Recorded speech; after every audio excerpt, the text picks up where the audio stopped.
हमने कश्मीरी पंडितों से बिलखुसूस बात की। हमारी टीम विसु अनंतनाग गई काजीगुंड और वहां पर उनसे जानना चाहा और देखना चाहा कि हकीकत क्या है, मामलात क्या है और मुद्दा क्या है। हमें क्या पता चला, आइए आपको दिखाते हैं। मैं आपको ये बताना चाहूँगी कि कश्मीरी पंडित्स की सेटलमेंट एक अहम मुद्दा हमेशा से कश्मीर में रहा है। कश्मीर क्या पूरे हिंदुस्तान में लोग कश्मीरी पंडित्स की रीसेटलमेंट को अपना एक पॉलिटिकल एस्पेक्ट बना के उस पर अपनी रोटियां सेकते आए हैं। लेकिन जब हम लोग ऑन ग्राउंड ANN की टीम के साथ यहाँ पहुँचे वैसू में, हमने जो सिचुएशन यहाँ पे देखी, मुझे बहुत अफसोस हो रहा है ये बताते हुए कि आज भी हम लोग बात करते हैं कि दुनिया के अलग अलग कोनों से कश्मीरी पंडित्स को यहाँ पे वापस आने की बात करते हैं, उनकी घर वापसी की बात करते हैं। लेकिन बेहद अफसोस की बात है, जो कश्मीरी पंडित्स जो सेटलमेंट यहाँ पे ऑलरेडी हुई है उन्हें बेसिक लिविंग फैसिलिटीज़ तक प्रोवाइड नहीं की जा रही हैं। यहाँ तक कि जब बर्फ़बारी होती है, इनके बैरिक्स की क्या कंडीशन होती है, किस मटीरियल से ये बैरिक्स बने हैं, कितनी देर तक इनको यहाँ पे रहना था और इनकी करंट सिचुएशन क्या है, उन सब चीज़ों से आपको रूबरू ज़रूर करवाएंगे। आज हमारे साथ बने रहें। PM पैकेज के तहत जब इन्हें 2010 में रिहैबिलिटेट किया गया था, इन्हें कश्मीरी पंडित्स को कुछ टेम्पररी बैरिक्स प्रोवाइड किए गए थे जिसमें लगभग अभी 300 फैमिलीज़ रह रही हैं। उन्हें प्रॉमिस किया गया था कि जल्दी सीमेंटेड प्रॉपर फ्लैट्स उन्हें प्रोवाइड किए जाएंगे, लेकिन वो प्रॉमिस, वो जो एक वादा था, वो आज तक वादा ही दिख रहा है। यहाँ के लोग हमारे साथ हैं, इस पूरे इस्टेब्लिशमेंट के लोग हमारे साथ हैं। साथ ही हमारे साथ यहाँ के प्रेसिडेंट, जो कि वैसू वेलफेयर कमेटी के प्रेसिडेंट हैं, मिस्टर सनी रैना, वो भी हमारे साथ हैं और इस मौजू पे हमसे बात करने के लिए जुड़े हैं। बहुत बहुत खैर मकदम आपका हमारे प्रोग्राम में। सनी जी, आपसे बहुत कम वक्त में पूछना चाहूँगी कि कितना वक्त आपको यहाँ पे हो गया और किस तरह के इश्यूज़ आप लोग फेस कर रहे हैं। हम लोग भी देख रहे हैं यहाँ पे फ्लैट्स जो हैं बनाए गए हैं, लेकिन ट्रेसपासिंग के केसेस में आपको, आपके यहाँ के लोगों पे FIR भी लगी है। क्या पूरा मसला है, हमें बताएं। मैम, सबसे पहले हम बहुत शुक्रगुजार हैं कि आप हमारे पास आए, हमारे मसलात हमने सुने। सबसे पहले मैं आपको बताना चाहता हूँ, 2010 में ये पैकेज अनाउंस हुआ था। 2010 में हम यहाँ लगभग 320 फैमिलीज़ 140 सेट्स में रह रहे हैं, शेयरिंग बेसिस पे रह रहे थे। फिर धीरे धीरे हमने गवर्नमेंट को अप्रोच किया। पहले यहाँ 2012 में 34 MPs आए, ऑल ओवर इंडिया से डेलीगेशन आया। उन्होंने प्रॉमिस किया कि यहाँ पे आपके लिए फ़्लैट्स बनेंगे। फिर 2015 में मुफ्ती मोहम्मद सईद आए, उन्होंने यहाँ इनाग्रेशन की, 512 फ्लैट्स की। आप देख सकते हैं 2015 से लेकर आज 2021 तक आप देख सकते हैं टोटल 48 सेट्स तैयार हैं 512 में। और हमारे लिए इतने इतने बड़े बड़े वादे किए जा रहे हैं, लेकिन ग्राउंड पे बिल्कुल ज़ीरो है। पानी हमें सड़क से बाहर, फ्रेश पानी जो कश्मीर पानी के लिए हब माना जाता है, हमें पानी, पीने के पानी के लिए हमें बाहर, सड़क के बाहर केन लेके जाना पड़ता है। आज भी 221 जो ये चल रहा है, ये वाला साल चल रहा है, इसमें हमें आज भी पानी लाना पड़ रहा है। अब मेरा सिर्फ यही एक रिक्वेस्ट है गवर्नमेंट से, अगर आपने हमें 30 साल के बाद फिर से वैली में लाया, आपने हमसे जो प्रॉमिस किए, आपके लिए फ़्लैट्स बनेंगे, आपको रोज़गार देंगे, आपको वो देंगे, डिग्निटी ऑनर से आपको यहाँ वापस लाएंगे, ऐसा कुछ नहीं है। ग्राउंड पे बिल्कुल ज़ीरो है मैम। या तो मुझे लगता है कि हमें बोलना नहीं आ रहा है, या तो गवर्नमेंट तक हमारी बात पहुँच नहीं रही है। यही हो रहा है। बाकायदा यहाँ पे रिलीफ कमिश्नर की विज़िट भी काफ़ी दफ़ा हमने देखी कि स्केड्यूल की जाती है। डिपार्टमेंट, रिलीफ डिपार्टमेंट का किस तरह का एक एटीट्यूड आप लोगों की तरफ रहा है, हमें उस बारे में ज़रा बताएं। मैम, मैं आपको यही बताना चाहता हूँ कि जैसे हम, ये हमारे फ्लैट्स हैं या हम हैं, हम सारा हमारा कंसर्न आता है रिलीफ कमिश्नर के अंडर आते हैं, जिनका ऑफिस जम्मू में है, जो यहाँ से लगभग 300 किलोमीटर दूर है। और वो यहाँ तब आते हैं जब हम यहाँ किसी हायर अथॉरिटी को अप्रोच करेंगे, या किसी मिनिस्टर को करेंगे, या किसी कमिश्नर सेक्रेटरी को करेंगे। उस दिन वो सिर्फ अपनी वो लाल डायरी वो विज़िट करने के लिए आते हैं, सिर्फ वही घूमेंगे, सिर्फ आएंगे, हमें धमकाएंगे और चले जाएंगे। ऐसा वो कुछ नहीं करते। मैं उनसे पूछना चाहता हूँ, इन 10 सालों में रिलीफ डिपार्टमेंट ने हमारे लिए क्या किया? वो सिर्फ अपने काम गिनाए, उन्होंने क्या किया? उन्होंने हमारे लिए कुछ नहीं किया। हमें स्ट्रीट लाइट्स आप देख रही हैं, ये हमें डिस्ट्रिक्ट एडमिनिस्ट्रेशन कुलगाम ने दी। पानी हमें डिस्ट्रिक्ट एडमिनिस्ट्रेशन कुलगाम ने दिया। ड्रेनेज हमें कुलगाम DC ने दिया। और अगर यहाँ आप देख सकते हैं कि दिसंबर, जनवरी, फरवरी में बर्फ़ इतनी गिरी होती है कि आपको क्या बताऊँ मैम, जो मेन हमारा एंट्रेंस है 4 फुट तक होता है, वो स्नो क्लियरेंस तक नहीं होती है। वो भी हमें बार बार रिक्वेस्ट DC साहब को करनी पड़ती है, जो कि रिलीफ कमिश्नर को करनी है। बिल्कुल नहीं हो रहा है। और वो जब भी आएंगे सिर्फ हमें धमका के जाते हैं, आपके खिलाफ FIR कटेगा। और जो उन्होंने वैसा ही किया, जो उन्होंने अपनी इधर विजिट पे हमें जो बोला, उन्होंने सेम वैसा ही किया। अगर हम उनके यस मैन नहीं बनेंगे, रिलीफ कमिश्नर के साथ यस नहीं करेंगे, उनके एजेंट्स नहीं बनेंगे, तो वो हमारे साथ ऐसा ही करते हैं, हमेशा हमारे लिए जुल्म ही कर रहे हैं, कभी हमारी सैलरीज बंद कर रहे हैं, कभी हमारे लिए एफआईआर काट रहे हैं। उनकी तरफ से हमारा कोई सपोर्ट नहीं है मैम। आपने एफआईआर्स की बात की और ये बात खबर में भी आई थी कुछ वक्त पहले कि जो कश्मीरी पंडित्स को यहाँ पे बैरिक्स दिए गए हैं वो अपने अपने फ्लैट्स में जाने की कोशिश कर रहे थे, उन पर ट्रेसपासिंग का एफआईआर काटा गया था। इसके बारे में हमें बताया कि एग्जैक्टली क्या हुआ था उस दिन और क्या कोशिश थी आप लोगों की और डिपार्टमेंट आपके साथ कर क्या रहा है? मैम ये मेरे ख्याल से जनवरी 16 तारीख की बात है। हम कुछ फैमिलीज़ जिनकी छत गिर गई थी वो डर गए थे। सबसे पहले हमने कंसर्न तहसीलदार को फ़ोन किया। तहसीलदार ने कहा मैं अभी नहीं आ सकता, मैं अभी दूसरी जगह पे हूँ, मुझे आने में बहुत टाइम लगेगा क्योंकि रोड्स बंद थे, हर जगह बर्फ़ ही बर्फ़ थी। फिर अगले दिन हम डीसी साहब के पास गए। डीसी साहब ने कहा कि यार ये जुरिडिक्शन मेरी नहीं है, ये फ्लैट्स मेरे नहीं है, मैं ऐसा कुछ नहीं कर सकता। उन्होंने हमारे सामने रिलीफ कमिश्नर साहब को फ़ोन किया। उन्होंने कहा ये बच्चे बेचारे सफ़र कर रहे हैं, इनके लिए कुछ करो। उन्होंने कहा कोई बात नहीं, मैं बर्फ़ उठाऊंगा। लेकिन 3 दिन तक हमारे यहाँ से बर्फ़ नहीं उठाई गई। फिर जब अगले दिन फिर से बर्फ़ गिरी तो इन्होंने कुछ लोगों ने डिस्ट्रिक्ट प्रेसिडेंट बीजेपी के जो हैं आबिद खान, उनको अप्रोच किया। उन्होंने यहाँ विजिट की, उन्होंने खुद ताले खोले। उन्होंने कहा कि टेम्पररी पीरियड के लिए हम आपको तब तक बिठाएंगे जब तक स्नोफॉल थोड़ा कम हो जाएगा, आप अपनी फैमिलीज़ को बचा लो। इन फैमिलीज़ ने सबने शिफ्ट किया। लेकिन उसके बाद क्या हुआ, रिलीफ कमिश्नर ने ना यहाँ अपने तहसीलदार को भेजा, ना वो खुद यहाँ बात करने आए कि भाई ये अगर बच्चे वहाँ शिफ्ट हो गए हैं क्या वजह है, इन्होंने इतना स्टेप क्यों उठाया। उन्होंने क्या किया, उन्होंने कंसर्न एसएचओ को एप्लीकेशन लिखी और एफआईआर काट दिया। ये नाम है, जो कि उस नाम में भी गलती है। हर किसी डिपार्टमेंट्स को चिट्ठियाँ भेजी कि इनकी सैलरीज बंद करके उन्होंने ट्रेसपासेस किया हुआ है। हर बार हमारे साथ मैम जुल्म ही हुआ है, हमारी कहीं सुनवाई नहीं हो रही है। कश्मीरी पंडित्स के रिहैबिलिटेशन की बात करते हैं, घर वापसी की बात करते हैं। पूरे मुल्क में कश्मीरी पंडित्स के नाम पर सियासत की जाती है। कश्मीरी पंडित्स के रिप्रेजेंटेटिव जो खुद को बोलते हैं, क्लेम करते हैं, वो अलग अलग जगहों पे बैठे हैं और कश्मीर के पंडित्स की बात करते हैं। लेकिन अगर हम आज ऑन ग्राउंड आके जिस तरह की सिचुएशन देख रहे हैं, बहुत शर्मनाक सिचुएशन है कि इन्हीं का घर, इन्हीं की ज़मीन और यहाँ की ही एडमिनिस्ट्रेशन इनको बेसिक एमिनिटीज़ प्रोवाइड नहीं कर पा रही, बेसिक फैसिलिटीज़ प्रोवाइड नहीं कर पा रही। और ये कश्मीरी जो पूरी सेटलमेंट है कंप्लेंट्स करती रहती है लेकिन इनकी कोई सुनवाई नहीं की जाती और उसकी जगह इन्हीं पर एफआईआर लगाया जाता है, इन्हीं को हैरास किया जाता है। बच्चों के साथ यहाँ पे बदसलूकी की जाती है, औरतों के साथ बदसलूकी की जाती है। आपको बैरिक्स का भी हाल दिखाएंगे, यहाँ के फ्लैट्स का भी हाल दिखाएंगे। आपको ये भी बता दूं कि यहाँ के लोग ये भी क्लेम कर रहे हैं कि जो अलॉटमेंट्स की जा रही हैं वो बेबुनियाद अलॉटमेंट्स की जा रही हैं, जो जगहें एग्जिस्ट भी नहीं करती, जिनकी सिर्फ बाउंड्रीज बन रही हैं, उन जगहों को भी अलॉट किया गया है। और आपको एक और बात बता दूं कि जो फ्लैट्स, जो अपार्टमेंट्स यहाँ पे कश्मीरी पंडित्स के लिए बनाए गए थे, यहाँ पे रहने वाले डिग्निटरीज हैं, वो काउंसलर्स हैं, वो हायर अथॉरिटीज़ हैं, लेकिन जिनके लिए ये फ्लैट्स, ये अपार्टमेंट्स बनाए जा रहे हैं उनको कहीं पे भी रिहैबिलिटेट नहीं किया जा रहा। यहाँ पे अगर सीवेज की बात करें, सीवेज की बुरी हालत है, पानी की बात करें, पानी की प्रोविज़न नहीं है। तो हम किस तरीके से कश्मीरी पंडित्स को यहाँ पे इनके घर वापसी की बात करते हैं, कोशिश करेंगे कि और कुछ लोगों से यहाँ पे बात करें और आपको बैरिक्स के हालात भी दिखाएं ताकि हमारे नाजरीन को पता चले, पूरे हिंदुस्तान को पता चले, सेंटर इस चीज़ को देखे, हमारी सरकार इस चीज़ को देखे कि यहाँ पे कश्मीरी पंडित्स के साथ हो क्या रहा है। और हमें भी उम्मीद है कि जो हमारी सरकार है, हमारी एडमिनिस्ट्रेशन है, इस पूरे इशू को हाईलाइट करेगी, इसको देखेगी और इन लोगों के लिए कुछ ना कुछ रिलीफ ज़रूर करेगी। तो नाज़रीन, एएनएन की टीम की कोशिश है कि आपको दिखाएं कि किस हालात में यहाँ पे कश्मीरी पंडित्स जो हैं वो पिछले 10 सालों से रह रहे हैं। बहुत से वादे किए गए, कोई पूरे नहीं किए जा रहे और जो हालात हैं इनके बैरिक्स के, वो देखने के लायक हैं। यहाँ आपको दिखाते हैं और आपको ये भी बताना चाहूँगी कि आज हमारे साथ दुष्यंत भट्ट भी जुड़े हैं। दुष्यंत भट्ट एक एक्टिविस्ट हैं, कश्मीरी एक्टिविस्ट हैं, जो आए दिन कश्मीरी पंडित्स के लिए, कश्मीरी मुस्लिम्स के लिए अपनी आवाज़ उठाते रहते हैं और यहाँ के कई मुद्दों के बारे में बात करते हैं और उनके लिए एक्टिविज़म भी करते हैं। तो दुष्यंत, बहुत बहुत स्वागत आपका हमारे प्रोग्राम में, एएनएन न्यूज़ पे। दुष्यंत, आज हम इस सेटलमेंट में आए, हमने यहाँ पे देखा कि किस तरीके से लोग रह रहे हैं, किस तरह की सफरिंग्स यहाँ पे हैं। आप ज़रा हमें बताएं कि यहाँ के घरों के क्या हालात हैं। मंजोत जी, अभी आपको अंदर लाया and this is the entrance, ठीक है। ये जो आप division, this is suppose to be shared by 2 families. Please come along with me, I will show you. ये एक आपका किचन स्पेस है जी,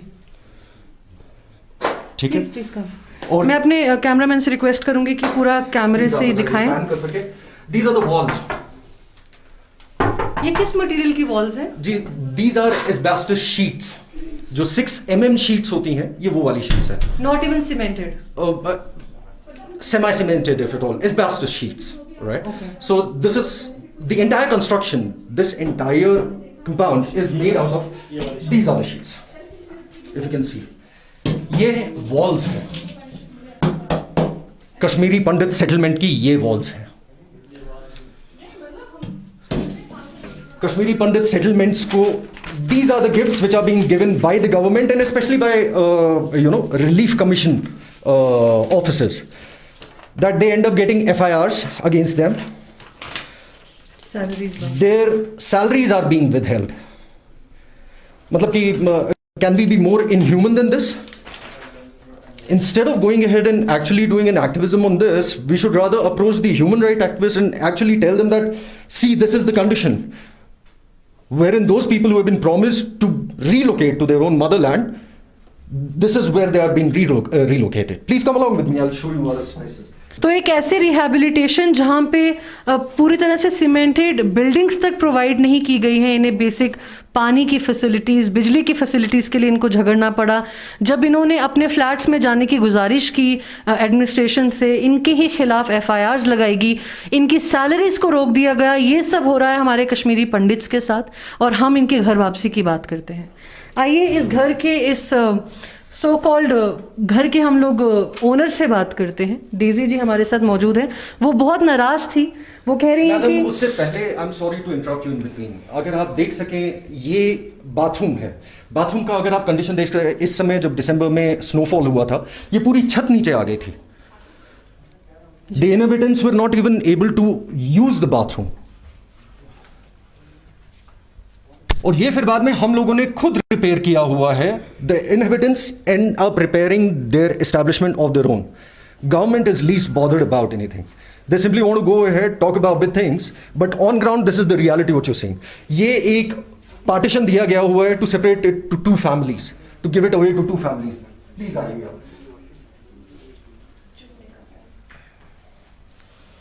मैडम, ये छत जिस पे आप टेप देख रहे हैं लगी हुई, वहां से चूहे उतरते हैं बिकॉज चूहों ने वो कुतरा हुआ है. Please Daisy ji, madam, Daisy ji is the inhabitant of this place. ये डेजी जी का फ्लैट है. अब आप इनसे खुद पूछे कि कितनी प्रॉब्लम इन्होंने सही है और कितने लोग इनसे ऑलरेडी मिल चुके हैं, कितनी मीडिया हाउसेस मिल चुके हैं, but to nothing. There has been no outcome at all, zero. Is this the lifestyle which we are looking forward to go ahead and actually live in? Please see their kids, the small kids, 4-year, 5-year-old, struggling to live in this space. ये लोग अपने corporates की job छोड़कर PM package के under यहां आते हैं, ये चीजों के लिए. And on the other side, you have those flats already ready. किस चीज के लिए? To play vote bank or to play around with the emotions of people over here and their life? So please अगर आप Daisy ma'am से खुद पूछ सकें कि क्या. तो सवाल यहाँ पे ये उठता है कि क्या सरकार तक, सेंटर तक इनकी आवाज़ पहुँच नहीं पा रही है या पहुँचने दी नहीं जा रही है. डेजी जी हमारे साथ मौजूद हैं, एक कश्मीरी पंडित हैं जो यहाँ पे पिछले 10 सालों से इस रिहैबिलिटेशन एरिया में सेटल्ड हैं, लेकिन बहुत नाराज़ हैं. आज जब हमने इनसे बात करने के लिए हमने कोशिश की तो हमसे भी बात करने को ये तैयार नहीं थी. ये बोल रही हैं कि पिछले 10 सालों से हम सिर्फ मीडिया को इंटरव्यू दे रहे हैं. लेकिन ANN की कोशिश रहेगी कि इस पूरे इशू के साथ, इशू को लेकर फॉलोअप भी किया जाए और सरकार से और एडमिनिस्ट्रेशन से सीधा जवाब मांगा जाए. बहुत we are very embarrassed Daisy ji कि यहाँ पे कश्मीरी पंडित्स की घर वापसी की बात की जाती है, लेकिन जब हमने यहाँ पे पहली बार आके यहाँ के हालात देखे हमारा भी दिल बहुत दुखी हुआ. And our sympathies, more than sympathies, we are concern because this is your mother land and this is not what you deserve. तो पहले बहुत बहुत स्वागत आपका ANN न्यूज़ में और बहुत शुक्रिया आपने अपना वक्त दिया. Daisy ji, how do you feel about it? Ma'am, feel करने की क्या बात है, मतलब अब हमें आदत सी हो गई है इस कंडीशन में रहने की. जो हमारा लिविंग स्टैंडर्ड था वो बिल्कुल ही डाउन हो गया. स्टार्टिंग में आप देख रहे हैं, आपने देख लिया कि ये कंपार्टमेंट बनाया हुआ कि हम 4 फैमिलीज़. क्या आप खुद आपने विजिट किया यहाँ पे? आप कैसे मतलब इमेजिन कर सकते हैं कि 4 फैमिलीज़ कैसे रही होंगी यहाँ पे? ये 4 मतलब सिंगल, हम यहाँ पे एम्प्लॉयज़ नहीं थे, 4 फैमिलीज़ थी विद किड्स, विद पेरेंट्स. तो आप देखिए कैसे हम रह रहे हैं, किस कंडीशन में रह रहे हैं. हमने बहुत बार गवर्नमेंट से रिक्वेस्ट भी की कि हमारे लिए सेपरेट कोई एकोमोडेशन का इंतज़ाम किया जाए। उस टाइम पे भी बात नहीं सुनी गई। लास्ट ईयर की बात है, जब अभी दिसंबर में स्नोफॉल हुआ, हैवी स्नोफॉल हुआ, उस टाइम पे हमारी बाथरूम की सीलिंग सारी टूट गई। यहाँ से ये छत जो आप देख रहे हैं ये टूट गई। इवन के चूहे जो है वो हमारी सीलिंग्स को कुतर के नीचे, हमारा सामान खराब। अगर आप देखेंगे मेरा सामान यहाँ खड़ा पड़ा हुआ, किस लिए? क्योंकि यहाँ पे चूहे आए थे, इसलिए हमने ये उठा के साइड में कर दिया। अब हम ये कहते हैं कि क्या हमने पूरी उम्र ऐसे ही जीना है? हमेशा से यही करते आना है? वहाँ से रिपेयर करो, यहाँ से रिपेयर करो, चूहों को भगाओ, जहाँ पे टूटा फूटा है वो ठीक करो। अपने बच्चों को भी वैसी लाइफ देनी है। हमने तो सही है लाइफ, क्या हमने अपने बच्चों के लिए, फ्यूचर जनरेशन के लिए यही लाइफ रखनी है? तो मैं ये कहती हूँ कि क्या हमारे लिए क्या प्लान किया गया?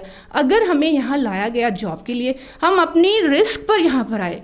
उस टाइम पे कोई भी विलिंग नहीं था। जब पैकेज दिया गया तो हम लाइफ को थ्रेट में डाल के यहाँ पे आए, तो कहाँ पे रहने के लिए? यहाँ इस मिजरेबल, ये तो हम कहेंगे कि मिजरेबल लाइफ हम जी रहे। तो कुछ तो सोचे हमारे लिए, आखिर हम कितनी देर तक इस कंडीशन में रहे? अब हमारी एज भी हो रही है, हमारे बच्चे बड़े हो रहे, कहाँ बैठ के वो पढ़ेंगे? सबको आज प्राइवेसी चाहिए, सबको आज सेपरेट रूम चाहिए, कहाँ पे बैठेंगे? अब मैं आपको अपनी बात बताऊंगी। 2 महीने पहले मेरा कोविड पॉजिटिव आया था। अब आप खुद सोचिए कि इस छोटी सी जगह में हमने कैसे मैनेज किया होगा। एक वॉशरूम है, यहाँ पे मेरे बच्चे थे, यहाँ मेरे हस्बैंड थे, बाकी फैमिली मेम्बर्स थे, तो कैसे हमने मैनेज किया? कैसे मैंने मैनेज किया होगा कि उस टाइम पे वो पीरियड जो क्रूशियल पीरियड था मेरे लिए, वो हमने निकाल दिया। तो जब तक हमारी जानें नहीं जाएंगी या कुछ ऐसे इंसिडेंट्स नहीं होंगे कि तब जाके गवर्नमेंट जागेगी, तब उनको रियलाइज होगा कि नहीं, कश्मीरी पंडित जो रैली में फेस कर रहे हैं प्रॉब्लम, हम अपने पेरेंट्स को नहीं ला सकते यहाँ पे, कहाँ पे बिठाएंगे? मेरे को कोविड हो गया, मेरे को इतनी प्रॉब्लम हो गई, हमें अपने पेरेंट्स को वापस भेजना पड़ा, किसी और के घर में शिफ्ट करना पड़ा। आखिर ऐसे कब तक होगा? तो बस इस सवाल का हमें जवाब दीजिए कि कब तक हमें इसी कंडीशन में रहना पड़ेगा, कब तक हमें बोलना पड़ेगा, कब तक हमें सड़कों पे आना पड़ेगा? यहाँ हम किसी गेस्ट को नहीं बुला सकते, कहाँ पे रखेंगे? आपने मेरे बाथरूम की कंडीशन देखी है, अगर वो छत गिर गई नीचे तो कौन रिस्पॉन्सिबल है? इसके लिए मैं रिस्पॉन्सिबल है, गवर्नमेंट रिस्पॉन्सिबल है। कितनी बार हमने उसको रिपेयर किया। ये ऐसी कंक्रीट बिल्डिंग नहीं है कि जिसको बार बार कील लगाया जाए, जिसमें सीमेंट लगाया जाए। अगर आप इसको तोड़ के देखोगे ये फैब्रिकेटेड है, इसमें चूना भरा है। एक लात लगाओगे पूरी बिल्डिंग, जो ये 11 का रो है, 1 to 11 का रो है, पूरा 1 to 11 से पूरा डैमेज हो जाएगा ये। तो कश्मीरी पंडित बहुत नाराज़ हैं अपनी सरकार से। 10 सालों से बहुत मिजरेबल कंडीशंस में रह रहे हैं, ना यहाँ पे मेहमान आ सकते हैं, ना अपनी फैमिली को अच्छी तरह से अकोमोडेट कर सकते हैं। पीएम पैकेज के नाम पे इन लोगों को एक्सप्लॉइट किया जा रहा है, ये चीज़ हमारे सामने आ चुकी है। और मुझे लगता है इससे पहले भी ये कई दफ़ा मीडिया में बात उठी है, लेकिन इस चीज़ पे कोई फॉलोअप नहीं किया जा रहा है। इनकी पूरे सेटलमेंट को निगलेक्ट किया जा रहा है, और ये कब तक होता रहेगा हम नहीं जानते। लेकिन हमारी कोशिश रहेगी कि हमारी आवाज़, इन कश्मीरी पंडित्स की आवाज़, जो कि एक अटूट अंग है कश्मीर का, एक अटूट पार्ट है कश्मीर का, इनकी आवाज़ आगे तक पहुँचे, सरकार तक पहुँचे, और जल्द से जल्द इन्हें किसी ना किसी तरह का रिलीफ दिया जाए, इन्हें प्रॉपरली अकोमोडेट किया जाए। इन्हीं के लिए जो फ्लैट्स यहाँ बनाए गए हैं, जो कि आज के वक्त कॉरपोरेटर्स और दूसरे डिग्निटरीज जिनमें सेटल्ड हैं, इन्हें वहाँ पे भेजा जाए, और इनके ऊपर जितनी भी FIRs लगी हैं उन्हें वापस लिया जाए, क्योंकि ये एक बहुत ही नाजायज़ जो एक्शन है इनके ऊपर लिया जा रहा है। और इसके बाद आपको बाहर की भी कंडीशन दिखाने की कोशिश करेंगे। तो आज हमारे साथ यहाँ पे ओमकार नाथ भट्ट जी भी जुड़े हैं, जो यहाँ की ड्रेनेज और सूवेज के बारे में हम उनसे बात करने के लिए आए हैं। नमस्कार ओमकार जी, बहुत बहुत स्वागत आपका NN न्यूज़ में। बहुत धन्यवाद आपका, आप जो यहाँ हमारे कैंप में आए। हमारे यहाँ पे बहुत सारे मसाइल हैं, उनमें ये ड्रेनेज और सीवरेज का मसला जो है ये बहुत तंग करता है। सर्दियों में और ज़्यादा होता है, सर्दियों में नलके भी जाम होते हैं, पानी का कोई इंतज़ाम हो नहीं पाता है। अभी देख लीजिए इनमें आप नाली किनारे चल नहीं सकते, इतनी बैड स्मेल आती है वहाँ से, और इसका प्रॉपर इंतज़ाम नहीं होता। ऐसा लग रहा है कि गवर्नमेंट जो कह रही है रिहेबिलिटेशन, वो सिर्फ कागज़ों पे है, प्रैक्टिकल में रिहेबिलिटेशन कोई हो नहीं रहा है। ये सर्दियों में इतना ज़्यादा बर्फ़ हो गया, 5 फुट 6 फुट अंदर जाके कमरों में ऑक्सीजन की कमी फील कर रहा था आदमी। तो इस वजह से उस टाइम पे बड़े लीडर आ गए, उन्होंने हमें यहाँ पे शिफ्ट कराया था थोड़ा सा। उस पे भी कमिश्नर साहब जो है 6 दिन बाद नाराज़ हो गए, उन्होंने अपना लिस्ट नया निकाल दिया जल्दबाजी में, और we were compelled by the circumstances to go to honourable court. अभी मसला कोर्ट में है, अब आगे देख लेते हैं, जैसा भी होगा वो आप सबके सामने हैं। आप देख लीजिए, हम पहले गए हैं, हम 14, 15, 16 तारीख को हमें यहाँ से शिफ्ट कराया गया, क्योंकि हम यहाँ पे मर रहे थे। उन्होंने कहा कि भाई आप खामखा दब जाएंगे, मर जाएंगे, आप हमारे साथ चलो। हमारे पास नेता आ गए यहाँ के लोग, हम अपने भाइयों के बड़े शुक्रगुजार हैं जो आउटसाइडर हमारी कम्युनिटी है। उन्होंने हमें काफ़ी मदद दिया, टाइम पे वो आए। अब की बार ज़बरदस्त बर्फबारी हुआ था। जो लोग यहाँ पे सर्दियों में रहते हैं, जो मुलाजिम सर्दियों में रहते हैं, वो ज़्यादा एक्सपीरियंस करते हैं कि अब की बार क्या क्या मुसीबत हुआ था। और जो लोग सर्दियों में यहाँ नहीं रहते हैं तो वो शायद वो एक्सपीरियंस नहीं कर पाए। तो इसलिए we were our lives were saved by the honourable members.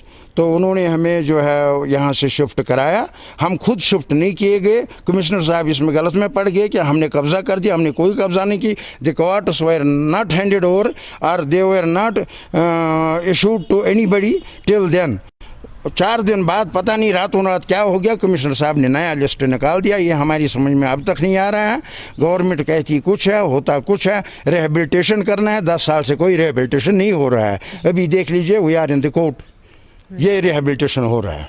बहुत बहुत शुक्रिया ओमकार जी थे हमारे साथ जुड़े हुए। तो अगर आज के दिन को हम सम अप करना चाहें तो 3 से 4 बातें सामने आ रही हैं। सबसे पहले कश्मीरी पंडित जो पूरी कम्युनिटी है, उनकी रिहैबिलिटेशन जो 10 सालों से प्रॉमिस की जा रही है, जिसके बारे में बात की जा रही है, वो सिर्फ कागजी है।